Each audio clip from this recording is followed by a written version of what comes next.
पठत संस्कृतम YouTube channel आप सभी साथियों का स्वागत करता है। साथियों, आज मैं आपके लिए लेकर आ रहा हूँ शब्द रूप प्रकरण की वीडियो। तो सीधे वीडियो को प्रारंभ करते हैं। शब्द रूप संस्कृत व्याकरण के महत्वपूर्ण भाग हैं। यदि शब्द ही नहीं होंगे तो वाक्य कैसे बनेगा? अतः वाक्य निर्माण के लिए शब्द का महत्वपूर्ण स्थान है। संस्कृत भाषा में शब्द मुख्य रूप से दो प्रकार के होते हैं, जिनमें से पहला प्रकार मैं आपको दिखा देता हूँ। वे शब्द जिनके रूप बदलते हैं, जिनमें संज्ञा, सर्वनाम, विशेषण और क्रिया आदि आते हैं। नंबर दूसरा प्रकार है वे शब्द जिनके रूप बदलते नहीं हैं, जैसे यदा, कदा, सदा आदि, जिनको अव्यय भी कहते हैं। रूप बदलने वाले शब्दों में संज्ञा, सर्वनाम और विशेषण शब्द आते हैं। इनके रूप विभक्तियों तथा वचनों में बदलते हैं या चलते हैं।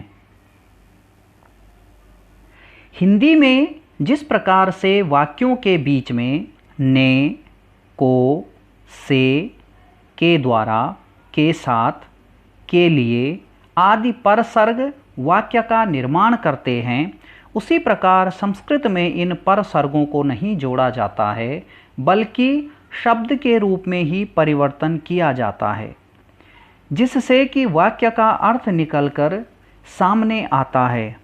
जैसे हिंदी में राम के पिता दशरथ हैं, इसका संस्कृत अनुवाद होगा रामस्य पिता दशरथः अस्ति। हिंदी वाले वाक्य में राम के बाद के का प्रयोग हुआ है, किंतु संस्कृत में राम शब्द बदलकर रामस्य हो गया। वाक्य में अर्थ लाने के लिए ही शब्द के रूप चलते हैं, जिसे शब्द रूप कहते हैं। शब्द रूप के प्रकार। अब शब्द रूप के प्रकार क्या होते हैं? शब्द रूप मुख्यतः दो प्रकार के होते हैं, अजंत शब्द रूप और दूसरा हलंत शब्द रूप। दोनों को विस्तार से समझते हैं। अजंत शब्द रूप। अजंत शब्द दो शब्दों से मिलकर बना है, अच प्लस अंत। अच का अर्थ है स्वर और अंत का अर्थ है अंतिम में, अर्थात अंत में। जिस शब्द के अंत में स्वर हो उसे अजंत कहते हैं। जैसे उदाहरण से समझते हैं, बालक शब्द। बालक शब्द को यदि हम अलग अलग करके लिखेंगे तो ब प्लस आ प्लस ल प्लस आ प्लस क प्लस आ, ये इस बालक शब्द का विच्छेद हुआ। बालक शब्द के अंत में आ है, क्योंकि आ एक स्वर है, तो बालक शब्द अजंत शब्द कहलाएगा। और जो बालक शब्द के रूप चलेंगे वे अजंत शब्द रूप कहलाएंगे। अजंत शब्द रूपों को स्वरांत भी कहते हैं, अर्थात जिनके अंत में स्वर हो। यहाँ पर आपने इतनी सी बात का ध्यान रखना है कि जिस किसी भी शब्द के अंत में स्वर होगा, चाहे वह आ, ई, उ, री कुछ भी हो, वह अजंत शब्द रूप कहलाएगा। दूसरा शब्द रूप हलंत शब्द रूप। हलंत शब्द भी दो शब्दों से मिलकर बना है, हल प्लस अंत। हल शब्द का अर्थ है व्यंजन और अंत का अर्थ है अंतिम में, अर्थात जिस शब्द के अंत में व्यंजन हो उसे हलंत कहते हैं। इनको व्यंजनांत भी कहते हैं, अर्थात जिनके अंत में व्यंजन हो, हलंत या व्यंजनांत। जैसे राजन।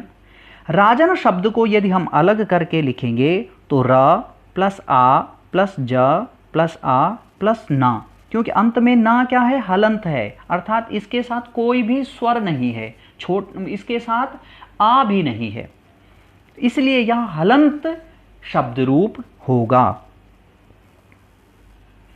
लिंग की दृष्टि से शब्द रूप के भेद। लिंग की दृष्टि से शब्द तीन प्रकार के होते हैं, पहला पुल्लिंग, दूसरा स्त्रीलिंग और तीसरा नपुंसकलिंग। संज्ञा, सर्वनाम और विशेषण इन तीनों के रूप तीनों लिंगों में चलते हैं। संस्कृत में लिंग ज्ञान शब्दकोश की सहायता से अथवा साहित्य पढ़ने से ही होता है। शब्द के अर्थ से लिंग ज्ञान होना कठिन है। जैसे तटः, तटी और तटम, इन तीनों शब्दों का अर्थ एक ही है, किनारा। किंतु तटः शब्द पुल्लिंग का है, तटी शब्द स्त्रीलिंग का है और तटम शब्द नपुंसक लिंग का है। अतः शब्द रूपों के लिंग ज्ञान को सावधानी पूर्वक जानना चाहिए। एक बार तीनों लिंगों के बारे में जान लेते हैं। पुल्लिंग शब्द रूप। पुल्लिंग शब्द सामान्यतः पुरुष जाति का बोध कराते हैं, जैसे रामः, बालकः, हरिः, गुरुः आदि। स्त्रीलिंग। स्त्रीलिंग शब्द सामान्यतः स्त्री जाति का बोध कराते हैं, जैसे रमा, लता, सीता, नदी, वधु आदि।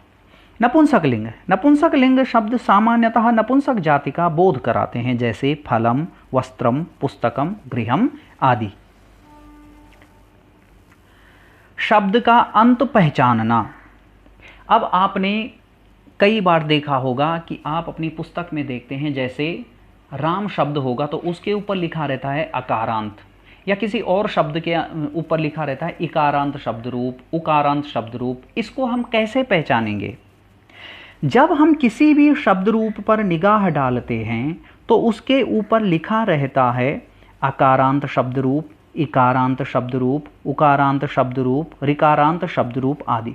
सर्वप्रथम हम इन्हीं के बारे में जानते हैं। जैसे राम एक शब्द है, इस शब्द के रूप यदि आप किसी पुस्तक में या कहीं अन्य जगह ढूंढेंगे तो उसके ऊपर लिखा होगा अकारांत पुल्लिंग शब्द रूप। पुल्लिंग से तो आपको पता चल गया कि राम पुल्लिंग में प्रयोग होता है, इसलिए पुल्लिंग लिखा है। परंतु अकारांत क्या है, इसके बारे में अभी हम जानेंगे। यदि हम राम शब्द को अलग अलग करके लिखेंगे तो र प्लस आ प्लस माँ प्लस आ। माँ के साथ अंत में आ स्वर है। अंत में जो भी अक्षर होगा उसके साथ कार जोड़ देते हैं। जैसे अंत में आ है तो अकार, ई है तो इकार, ऊ है तो उकार आदि। राम शब्द के अंत में आ होने के कारण राम शब्द अकारांत पुल्लिंग शब्द रूप कहलाएगा। इसी प्रकार मुनि शब्द के अंत में ई है तो वह इकारांत पुल्लिंग शब्द होगा। इसी प्रकार से नदी शब्द है तो नदी के अंत में ई है तो वह ईकारांत स्त्रीलिंग शब्द होगा। इसी प्रकार से यदि हम गुरु शब्द देखेंगे तो गुरु शब्द के अंत में ऊ है तो वह उकारांत पुल्लिंग शब्द कहलाएगा। इस प्रकार पितृ शब्द के अंत में ता के साथ री है, इसलिए वह ऋकारांत शब्द कहलाएगा। हलंत शब्द रूप। हलंत का अर्थ है जिस व्यंजन अक्षर के साथ कोई भी स्वर न हो वह हलंत अक्षर कहलाता है। हलंत का चिन्ह कुछ इस प्रकार से प्रयोग होता है, जैसे अर्थात में ता के नीचे एक चिन्ह लगा हुआ है। ता के दाईं तरफ, मतलब हमारी दाईं तरफ, अगर हम अपनी तरफ से देखेंगे ता को तो हमारी दाईं तरफ ता के नीचे चिन्ह लगा है, जिसे हलंत कहते हैं। किसी भी शब्द के अंत में जो अक्षर हलंत होगा उसी के नाम से उसका अंत निर्धारित करते हैं। जैसे राजन के अंत में ना है तो इसलिए राजन नकारांत शब्द होगा। इसी प्रकार वणिज में जा है तो यह जकारांत, धीमान में ना है तो नकारांत, आत्मन में ना है तो नकारांत। इस प्रकार से हलंत शब्दों का अंत भी निर्धारित किया जाता है। शब्द रूप निर्माण। शब्द रूप बनते कैसे हैं? एक राम शब्द है और उसके मिलकर के बहुत सारे शब्द कैसे बन जाते हैं? तो मूल शब्द के साथ सुबंत आदि 21 प्रत्ययों के संयोग से, संयोग अर्थात जुड़ने से शब्द रूप बनते हैं। 21 प्रत्यय कौन कौन से हैं? वे प्रथमा विभक्ति में सु ओ जस, द्वितीय विभक्ति में अम ओट शस, तृतीय विभक्ति में टा भ्याम भिस, चतुर्थी विभक्ति में गे भ्याम भ्यस, पंचमी विभक्ति में गसी भ्याम भ्यस, षष्ठी विभक्ति में गस ओस आम और सप्तमी विभक्ति में गी ओस सुप। ये 21 संस्कृत के प्रत्यय हैं जिनको सुबंत प्रत्यय कहते हैं। ये शब्द के साथ जुड़ते हैं और उसके बाद शब्द रूप बनाते हैं। संज्ञा शब्द रूप। अब ऊपर आपको बताया गया था कि शब्द रूप कितने प्रकार के होते हैं? संज्ञा शब्द रूप, सर्वनाम शब्द रूप, विशेषण शब्द रूप। अब हम संज्ञा शब्द रूपों के बारे में इस वीडियो में मुख्य रूप से जानेंगे। संज्ञा उस विकारी शब्द को कहते हैं जिससे किसी विशेष वस्तु, भाव और जीव के नाम का बोध हो, उसे संज्ञा कहते हैं। जैसे राम, दिल्ली, रामायण, बचपन आदि, ये संज्ञा शब्द हैं। इस वीडियो में आपको संज्ञा शब्द रूप के बारे में ही जानकारी प्रदान की जाएगी। आगे की वीडियो में आपको सर्वनाम इत्यादि की जानकारी भी प्रदान की जाएगी। पुल्लिंग शब्द रूप, अकारांत पुल्लिंग शब्द रूप जैसे राम, इसको आगे क्या लिखा है? अजंत। अजंत है क्योंकि मां के साथ अंत में आ है, इसलिए यह अजंत हो गया। रामः, रामौ, रामाः, रामं, रामौ, रामान्, रामेण, रामाभ्यां, रामैः, रामाय, रामाभ्यां, रामेभ्यः, रामात्, रामाभ्यां, रामेभ्यः, रामस्य, रामयोः, रामाणां, रामे, रामयोः, रामेषु, हे राम, हे रामौ, हे रामाः। इसी तरह वृक्ष, नर, छात्र, अश्व, सर्प, शुक आदि अकारांत पुल्लिंग शब्दों के रूप भी चलेंगे। अर्थात एक राम शब्द रूप अगर आप याद करते हैं तो जितने भी पुल्लिंग अकारांत शब्द रूप होंगे, चाहे रमेश, दिनेश, सुरेश, देवेश, अजय, विजय, ये सारे शब्द राम की तरह ही चलेंगे। अन्य शब्द रूपों को भी मैं आपको दिखा देता हूं और आपको शब्द रूपों की जो ये वीडियो मैंने दिखाई है, इसका पूरा का पूरा मैटर लिखित रूप में अर्थात मैंने अपनी वेबसाइट बना रखी है। मैं उसका लिंक आपको डिस्क्रिप्शन में दे दूंगा। आप उस पर जाएंगे तो आपको ये पूरी वीडियो का जो मैटर है, जितना मैंने यहाँ पर समझाया है आपको, और बहुत सारे पुल्लिंग शब्द रूप जो मैं पुल्लिंग, स्त्रीलिंग और नपुंसकलिंग शब्द रूप मैं आपको आगे दिखाऊंगा, अभी वो आपको लिखित रूप में भी प्राप्त हो जाएंगे।